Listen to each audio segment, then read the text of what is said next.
Hey, what is up everyone? I am Duffy Duck here once again, and I'm back for some more yet again for the likes of the Merxy Toys videos.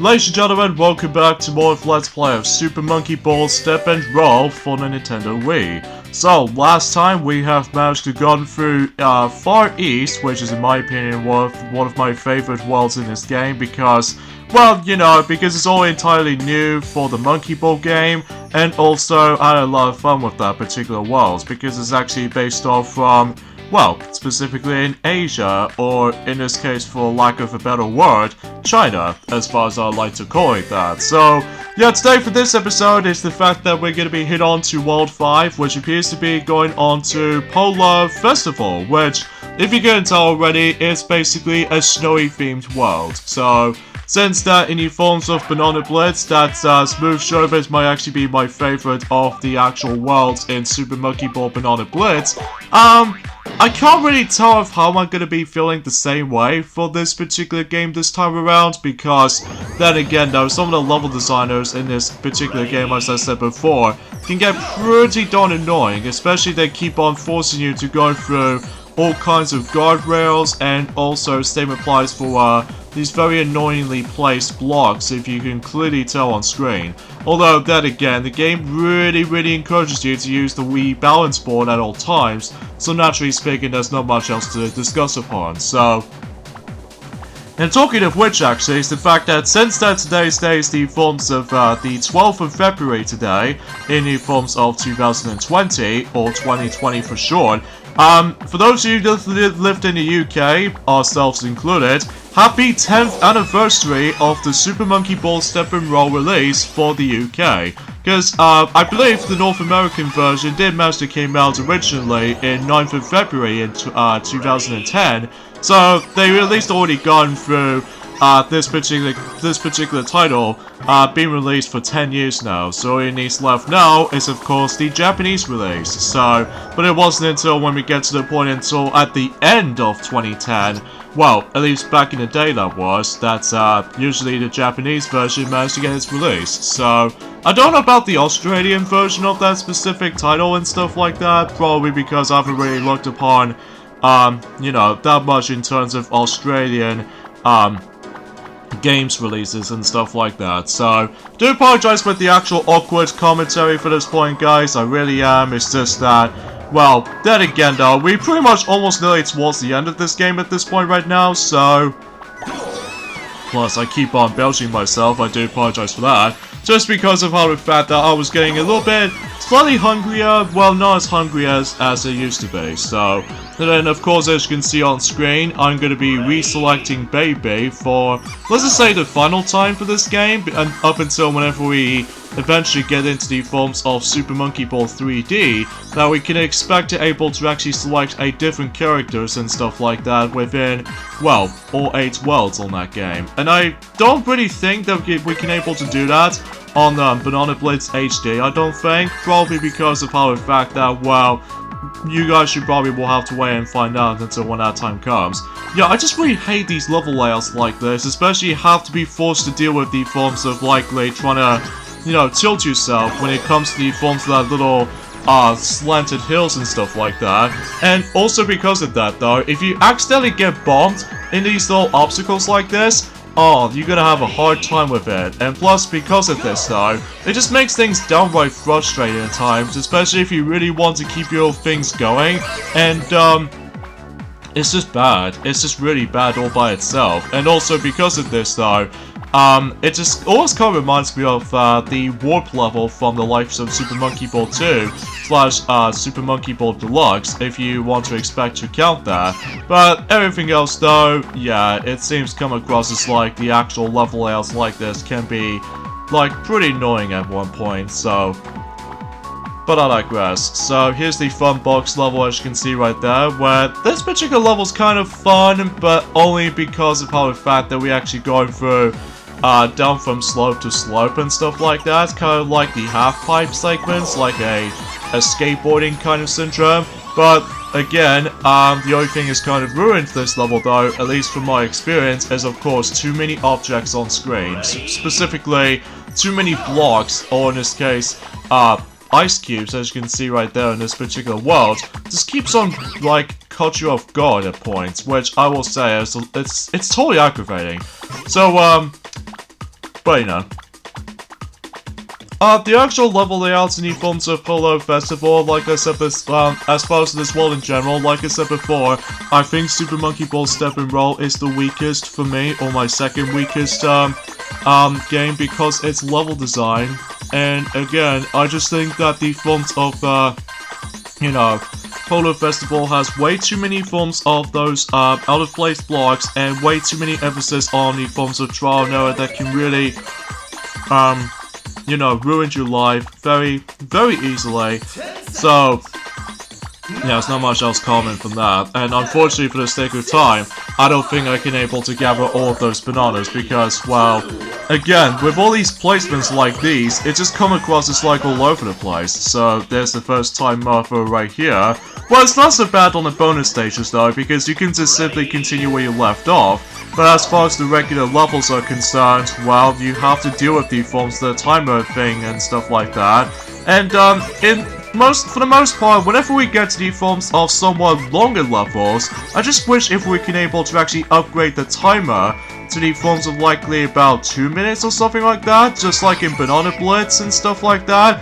I really don't mind it. I really don't mind it at all in 3D, and especially noticeable with Banana Splits in general. But it's just that with most of these levels can go on way too flipping long. Well, we'll get to that until whenever we get to the final world in this game, which appears to be well, I'm not gonna spoil anything until whenever we get to it until next Monday. So. Anyways, we did manage to pass that at least, so, and plus we got 10 extra lives as it goes by, so everything else, this should be pretty swell and easy and self-explanatory for quite some time. Oh, this level's kind of fun though, Grove Slider. I managed to able to first time playing this level whenever I first got the game, and I managed to able to actually beat this level in the quickest time. Which, I'm probably not going to do it right now, just because I don't want to take my risk assessment, and plus because, then again, what makes things, this game is so, well, at least a little bit okay and such, but then again, these blocks right there, they just keeps on blocking your progression, and as a result, you have to go for this stuff. I mean, you can't just, like, speed things up at one point. Unless if you try to play this in co-op, it should be a lot more easier for you, but unfortunately, for the sake of the single-player experience, you have to go for that specific stuff, so yeah, it seems a little bit more of a controversial, design choices as far as I'm aware, so. Oh god, Milky Way. I remember dreading this level so much. For one noticeable thing, first of all, it's like a maze, and second, too many objects on screen, well, usually by the forms of too many cube-based, objects you're constantly gonna be seeing throughout this level, and three for that matter though, too many guardrails that can easily catch you off guard, and as a result, you'll get an instant time over if you're not paying attention to the actual map. Well, unless if you're trying to able to speed things up a notch, but it really doesn't help at all, because I just have no idea where in the world am I gonna go.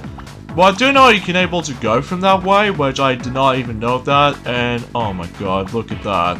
There's another dead end due to guardrails and such. There goes the actual 10 seconds going on around here, well, lesser than 10 seconds now. And unfortunately for the sake of clarity, well, there's the first death of the actual Let's Play. Screw you, timer, especially noticeable with this, very complicated level like this. Although, it seems a little bit straightforward, but for me, I always having a hard time on this stage most of the time, because again, it's all about maze kind of ish level. I mean, you know, like, you just have to go for all that stuff, which, by the way, it really doesn't help at all with those ice cubes are spreading all over the place, because most of the time, it can either block you in certain pathways, or most of the time, it just really doesn't help you all that much, which, either way, I think it should be this way, isn't it? Okay, good. So at least we got there, and now onto the halfway point right now, and yeah, I just wish if the timer itself were able to increase on this level, because I was expecting if they were able to actually give me an opportunity to beat the time in no time, most notably for 2 minutes and stuff like that, or 120 seconds if you prefer. But unfortunately though, things just didn't able to work out for me, so looks like I'm not gonna make it. Nope, I'm not gonna make it again, so screw you. Hopefully third time's a charm, and hopefully we'll need to make our way faster as possible, so I just don't know why I'm able to talk about this at this point, guys. It's just that so many aspects of this game can get annoying at times. At least the only good thing about this game is of course the visuals, which, you know, despite it was heavily borrowed from the likes of Banana Blitz, except with, you know, with Yen Yen and Doctor as playable characters, they are nowhere to be seen. Oh yeah, talking of which actually, is the fact that, you know, with the alternative costume for Baby, that back in Banana Blitz, they have an opportunity to unlock Baby Robo costume, which it might be a little bit tricky to discuss how to unlock it. I don't think that Baby Robo is going to be unlockable this time around in this game, which is kind of annoying, or kind of... shut up, timer.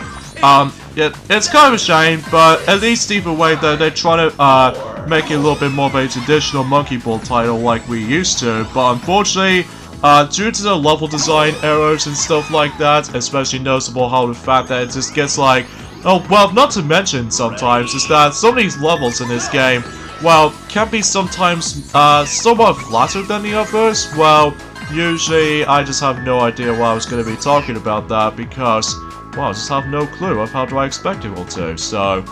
At least we've only got two levels left now, so even then, let's go for this very simple, easy stage by simply going through, once again, too many jack-o'-lantern blocks, and especially noticeable with, of course, guardrails, which might actually be, break the whole challenge on the Monkey Ball game, which I'm assuming to so, but, still, I really can't deny about the fact that I just got so dreaded when it comes to forms of too many blockable pathways to take. Which, it won't be so bad in the next world, but in World 7, as I said before, it just gets really, really irritating, which we'll point out whenever we get to it. So, specifically on next Monday, which will be the time for ending off for this particular Let's Play to top it off. So, and here we go with this final level in this particular level, as you can see, and it appears to be kind of a little bit tricky, because as you can tell with this red line, this keeps on, like, flashing and stuff like that. This means that the entire platform is going to lift up. And yeah, there's a secret banana up there, but I don't feel like trying to grab it because it might be seems a little bit hard to reach. But it's there if you really want to get that collectible, but for me, I'll just go pass it, so... But then again, what makes this level going to be a little bit tricky is of course too many emphasis on blocks placements, which as far as I'm aware, if you go too fast and if you get knocked back by certain obstacles like these, you're gonna have a hard time.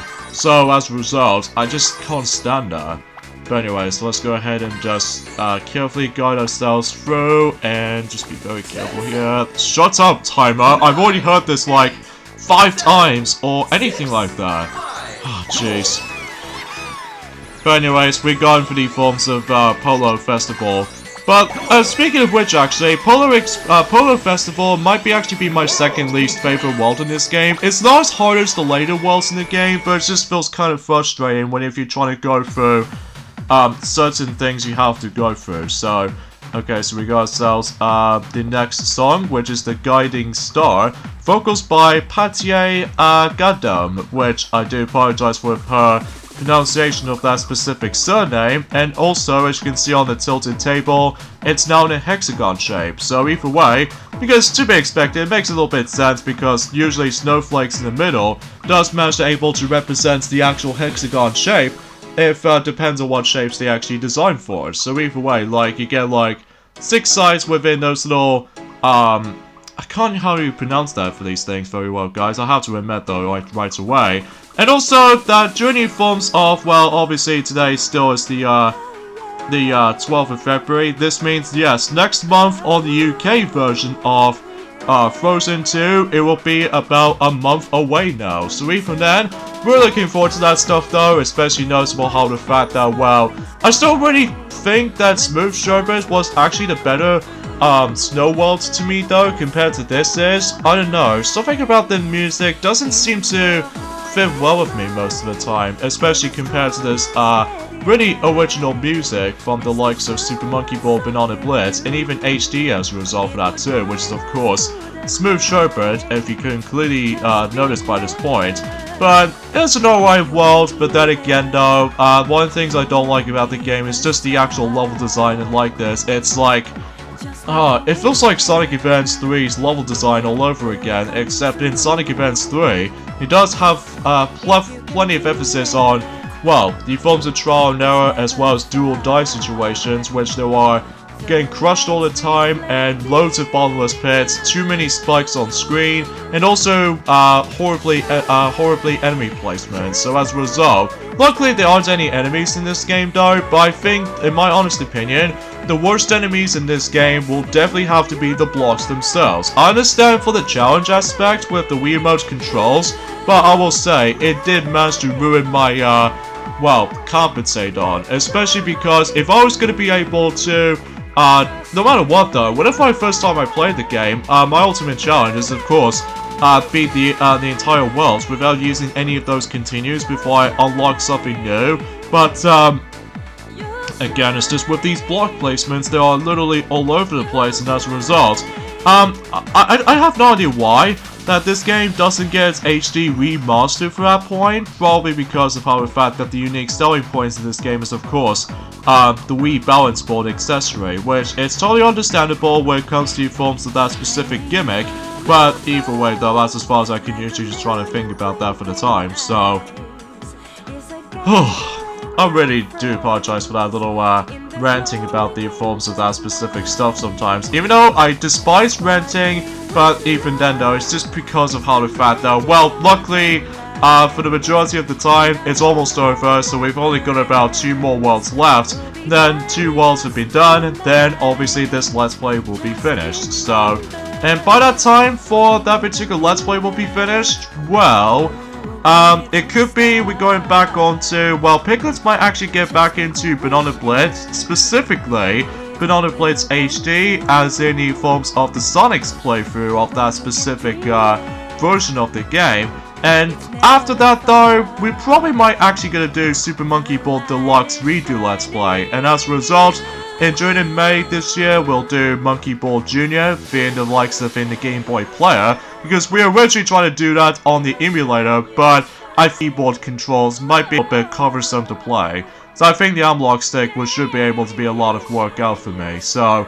And I don't know about any other games though, specifically for the Monkey Ball games that we like to do, mainly with the forms of touch and roll, which I probably like to do, but then again though, it might actually take us some time, and especially noticeable with Super Monkey Ball 1 Redo Let's Play, and also Monkey Ball 2 Redo Let's Play, and Monkey Ball 3D Redo Let's Play as well. Hopefully we'll get to those in one day, but as far as Banana Splits, well, not now at the moment, but not so much the adventure though, because Monkey Ball Adventure will be much more of a controversy when it comes to the actual series, so... Yeah, I guess we'll pretty much get things off at this point right there, so join me next time on Let's Play Super Monkey Ball Step and Roll. Is the fact that we're going to be hit on to the 6th world, which appears to be taking place in a lava-themed level, which is Magma Valley. So, should be a little bit more interesting to say the least, so see you then.